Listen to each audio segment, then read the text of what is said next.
Desa Biji. Assalamualaikum warahmatullahi wabarakatuh.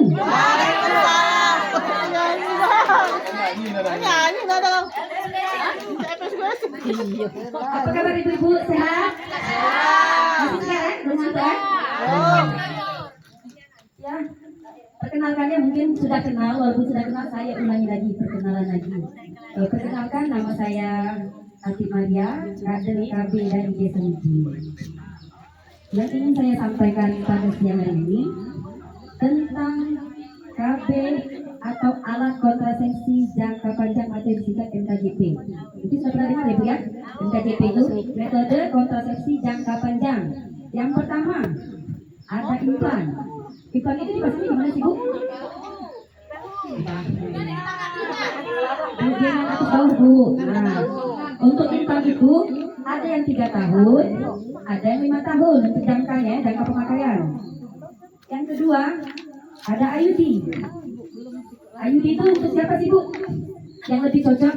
Nah, jadi ketika ibu-ibu ada yang punya penyakit bawaan, mungkin jantung atau asma, itu lebih dianjurkan untuk memakai IUD ya.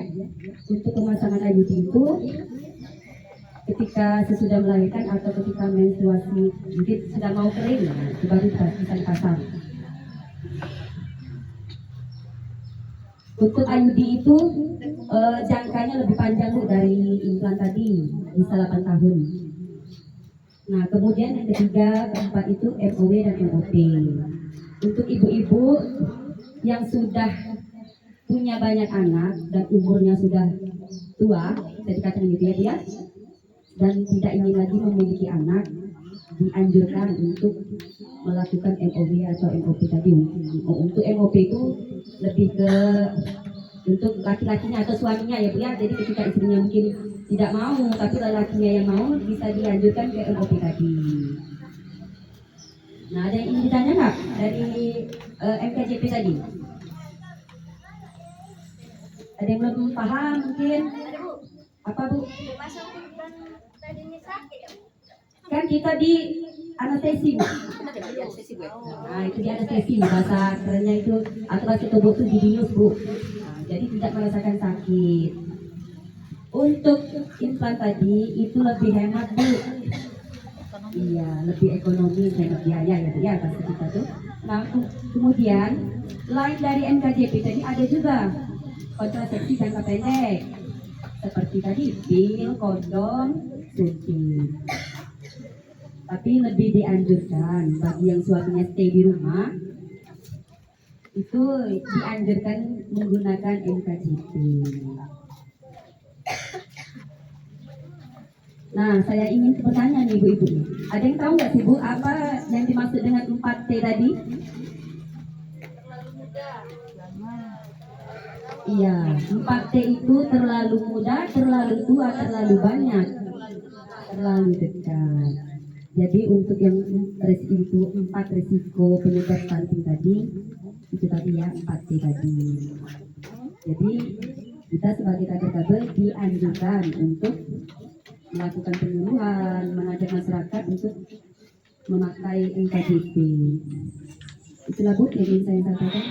Terima kasih atas waktunya. Assalamualaikum warahmatullahi wabarakatuh. Waalaikumsalam warahmatullahi wabarakatuh. Masih ada 2 desa lagi Bu.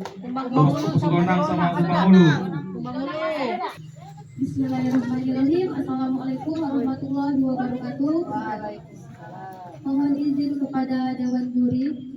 Baiklah ibu-ibu, di sini saya akan menyampaikan tentang 5 program BKKBN Quick. Dari 5 program tersebut saya ingin membahas satu program, yaitu GATI atau Gerakan Ayah Teladan Indonesia.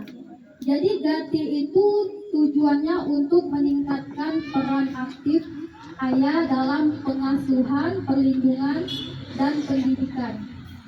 Tapi menurut saya pribadi, GATI itu bukan sebagai peran aktif, tapi juga peran yang sangat penting, terutama untuk ibu-ibu sekalian yang memiliki anak remaja putri. Jadi anak remaja putri itu Bu biasanya dekat sama bapaknya. Terus kenapa harus dekat sama bapaknya? Karena cinta anak pertama, cinta anak perempuan itu adalah ayahnya.